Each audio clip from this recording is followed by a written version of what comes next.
Venga, muchachos, vamos a hacer otra charlita. Bueno, yo creo que los últimos vídeos que había hecho os estaban gustando con esto del cambio climático y las cosas que no nos dicen, como por ejemplo que la capa de hielo, los casquetes de hielo, los casquetes polares no se están fundiendo, al menos todos, es decir, datos científicos.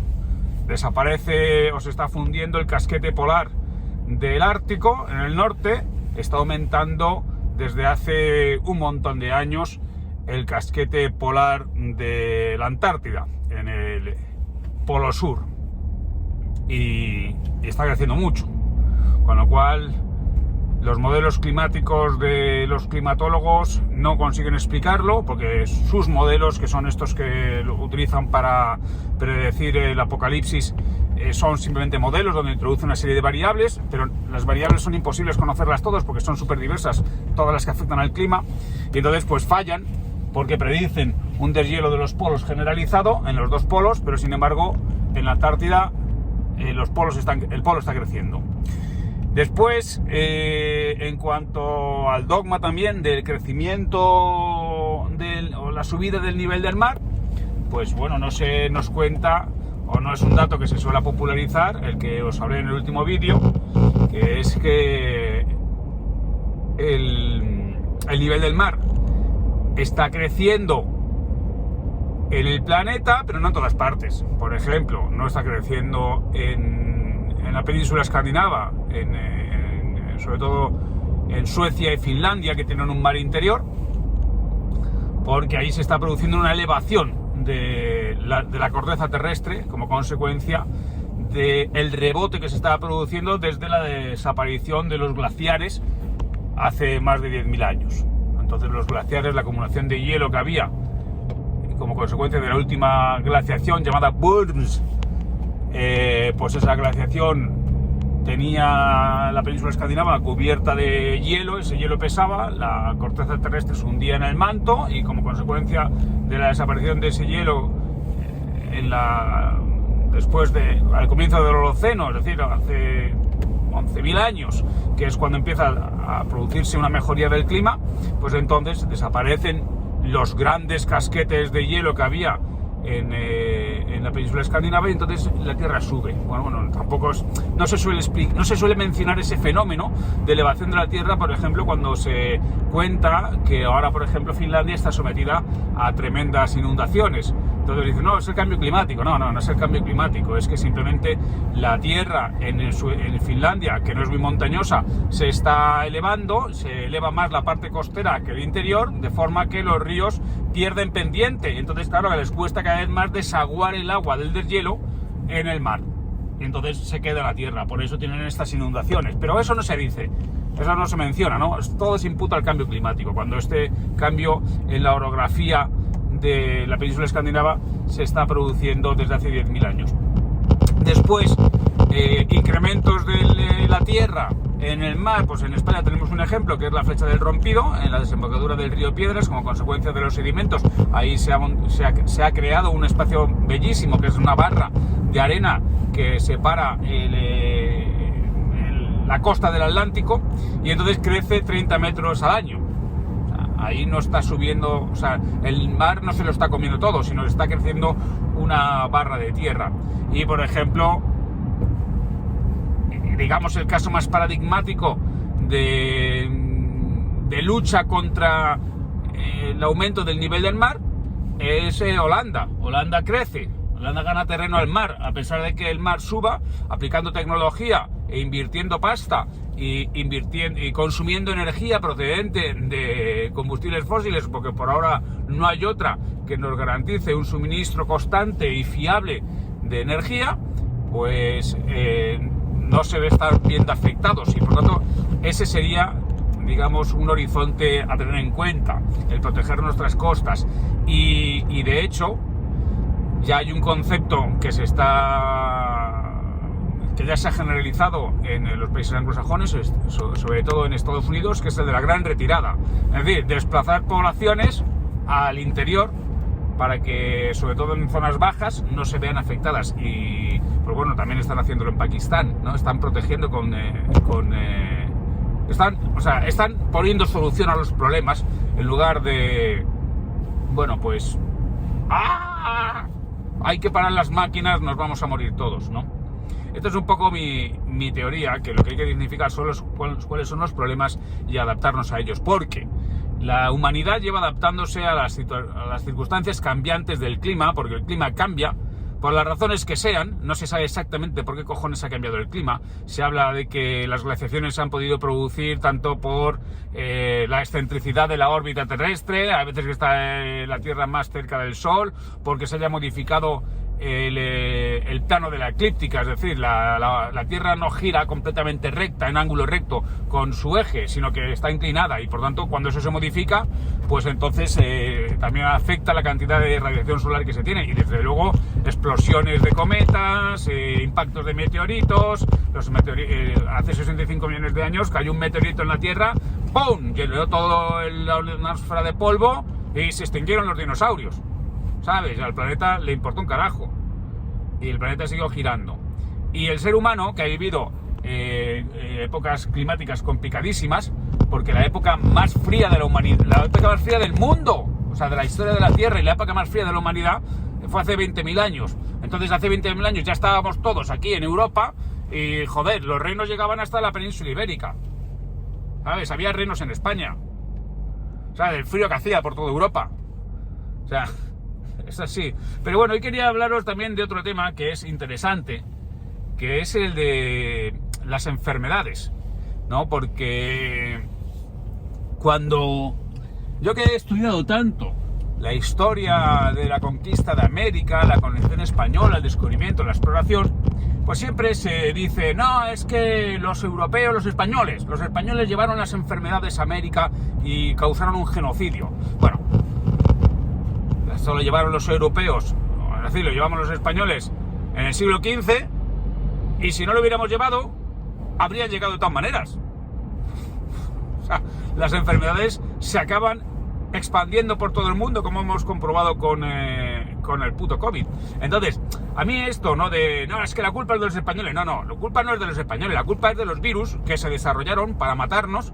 Y entonces en unos generaron resistencia como consecuencia de haber estado expuestos a ellos, y en otros que no estuvieron expuestos, pues no generaron resistencia, y cuando llegaron por fin, pues los mataron a todos, o mataron un montón. ¿Pero eso es culpa de los españoles? No. Eso es culpa de que el mundo es redondo y que la gente se pone en contacto unos con otros. Entonces, yo os voy a explicar en un momento, de una forma muy sintética, el origen de las enfermedades, para que sepáis cómo funciona el caso, ¿no? Es decir, cuando el ser humano en el Paleolítico era cazador-recolector, vivía en comunidades pequeñas, aisladas, separadas unas de otras, y prácticamente no tenía trato con los animales más que de matarlos, ir a cazarlos y matarlos, pues entonces apenas había enfermedades infecciosas, ¿no? El ser humano vivía en unas condiciones de puta madre, en la naturaleza, moría pronto, ¿no? Porque la vida era jodida, pero vivía sano. ¿Qué ocurre? Que cuando empieza a producirse la agricultura y la ganadería, entonces el ser humano empieza a aglomerarse, empieza a vivir junto, empieza a vivir en ciudades, ¿no? Primero en pueblos, en aldeas, después en pueblos y después en ciudades. ¿Y qué ocurre? Que cuando el ser humano vive todo apiñado, pues entonces, como hemos visto ahora, las enfermedades se propagan a enorme velocidad, porque los microbios y los virus encuentran mecanismos de dispersión rápida. ¿Cuál es el mecanismo de dispersión más rápida que había? Pues mira, las heces. Es decir, cuando nosotros cagamos, pues entonces ahí van todos nuestros bichos. Entonces, ¿qué ocurre? Si tú vives como un cazador-recolector y eres nómada, pues tú cagas hoy aquí y mañana cagas allá. Entonces no va nadie detrás de ti a comerse tu mierda. Y comerse la mierda de los demás es literal, porque cuando empezamos a vivir juntos y sedentarios, nos quedamos construimos nuestra casita y ya nos quedamos en un pueblo, nuestra mierda va a una letrina, y esa letrina vamos todos. y al final pues todos vamos respirando y esas aguas, esa materia fecal acaba llegando al suministro de agua potable, al suministro que tenemos, ¿no? Porque lo utilizamos para regar, porque los abonos los echamos en la comida, en fin, ¿no? Entonces, claro. ¿Y dónde surgen los virus capaces de matarnos en la antigüedad, ¿no? Porque el virus, la bacteria, el microbio, no deja de ser un organismo vivo que tiene también una evolución y que intenta sobrevivir, ¿no? Y que se adapta a nuevas circunstancias. Pues bueno, los virus y las bacterias empiezan sobre todo en los animales. Empiezan a haber enfermedades que se propagan entre los animales, pero en un momento dado esas bacterias, esos virus, esos microbios, ¡pum!, saltan al ser humano y contagian al ser humano de forma excepcional. Cuando la bacteria, el virus, el microbio detecta que o muta, porque es que nosotros los seres vivos están mutando continuamente. Cuando estas mutaciones mejoran adaptativamente, es decir, de repente encuentran un vector que es más fácil, en vez de vivir en los animales, vivir en los humanos y contagiarse entre humanos, pues ya se generan las enfermedades netamente humanas. Entonces esto, claro, ¿qué ocurre?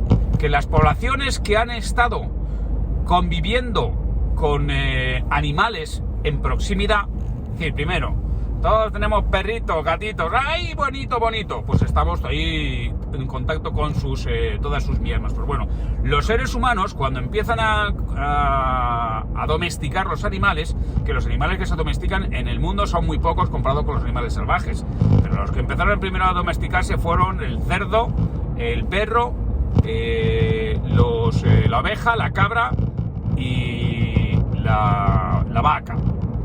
Animales que tenemos en rebaños enormes y que se guardaban en la propia casa.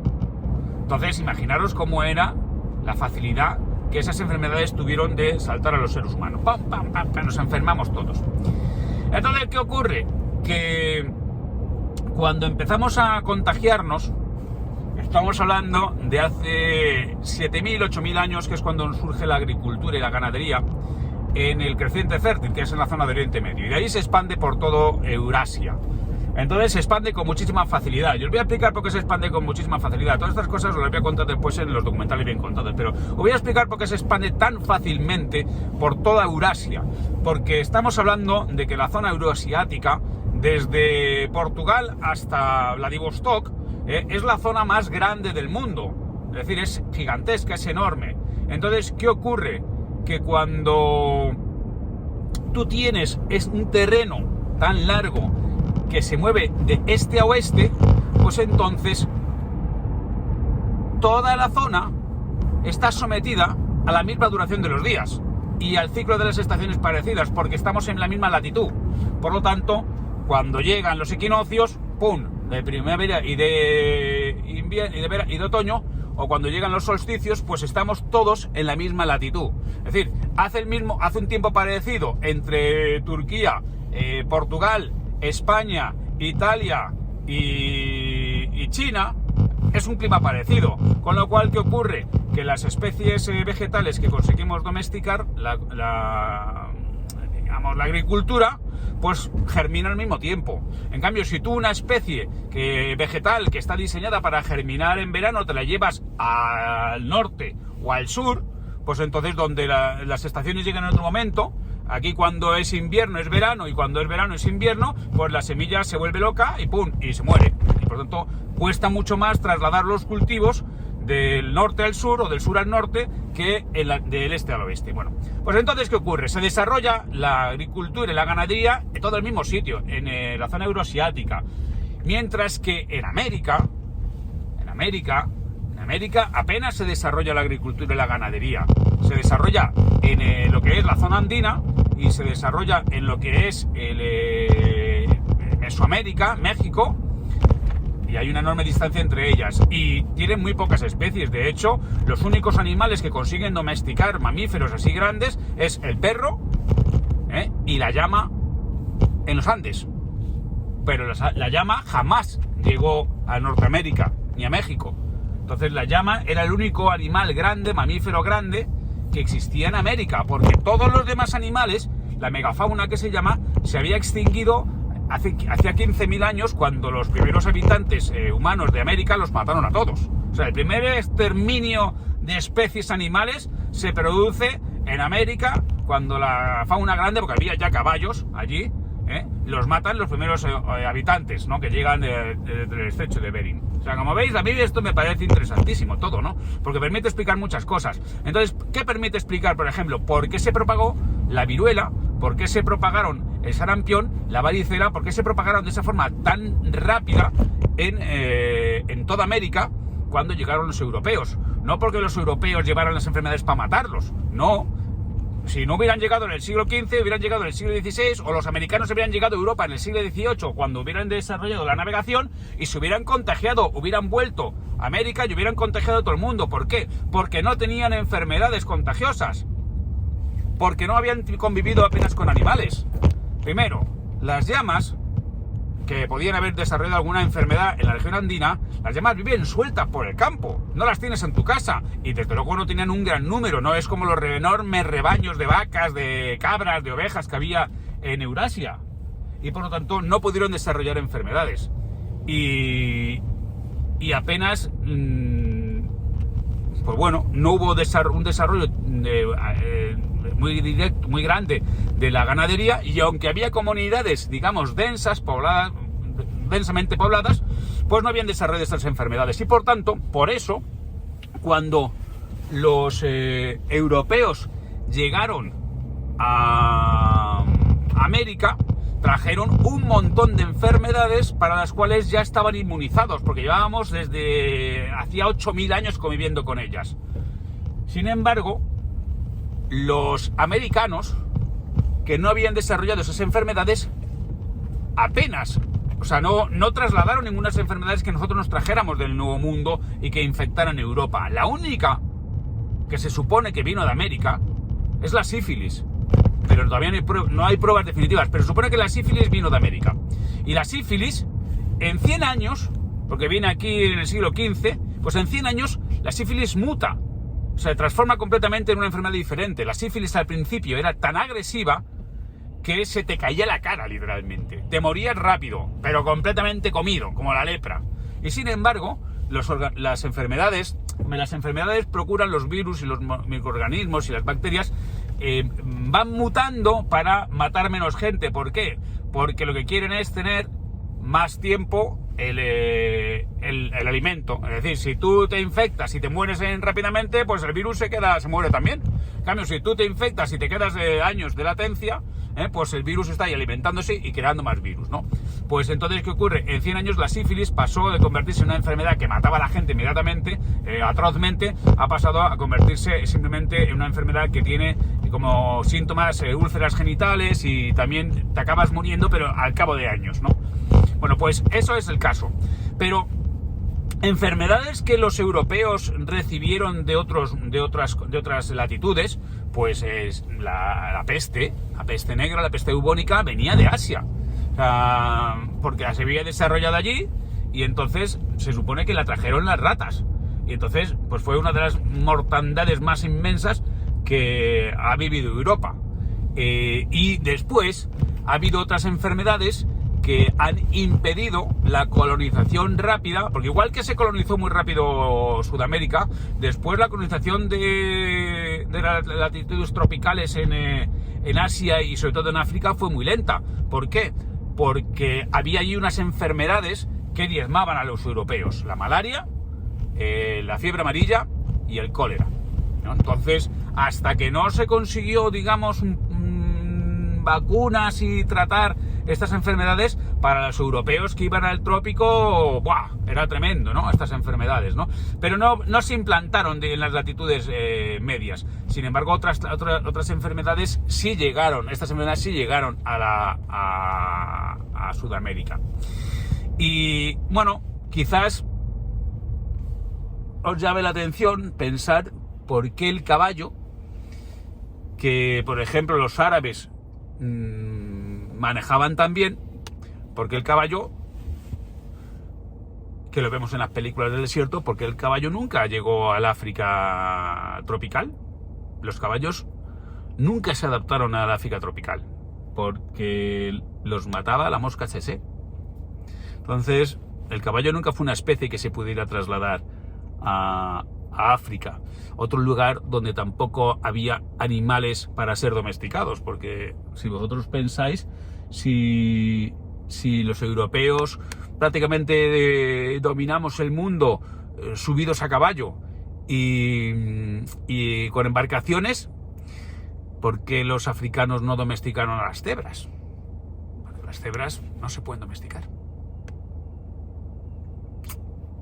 De hecho, hay muy pocos animales que se pueden domesticar. Pero bueno, de eso ya hablaremos en otro momento. Bueno, tíos, como veis, estas cosas que os cuento para mí me parecen súper interesantes. Yo espero que sean interesantes para algunos de vosotros y que sigáis viendo mis documentales, joder, en nomadatv.es. ¿Por qué? Porque se cuentan en el viaje. Se cuentan viendo los paisajes. Y se cuentan muchas cosas que valen mucho la pena. Porque si tú me ves, aprendes. Es decir, te digo cosas que no te va a decir otro. Y te digo cosas que te van a enriquecer. Así que nada, tíos, hasta otra.